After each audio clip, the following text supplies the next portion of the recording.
of Samal. Sa likod ana na ay kuan kanang ilahang staging area where the lecture will be happen.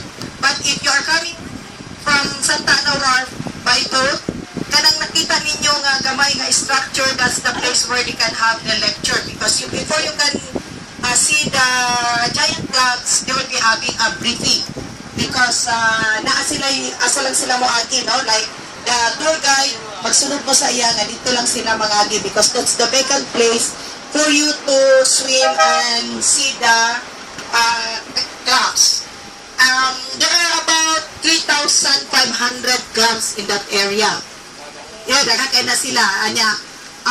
That dilapidated structure is already funded by CHED, 10 million, para makuha na siya, kanang mapagwapo siya, because the National Economic Development Authority is now positioning as tour package as the top destination for Davao region.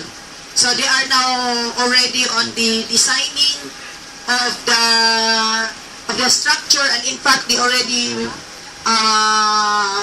bought mga bangka for the ferrying of their construction materials. And Pearl Farm now is just finished their renovation. They renovate their Mandaya accommodation, about 40 million ang kanilang in-invest. And now this is not already managed by Barcelo Farm, but it's managed by one company based in Taiwan. I forgot the name, but it started at letter Y. So the Florendos is on the property, and there is a property management. Tungod kay, mag-away-away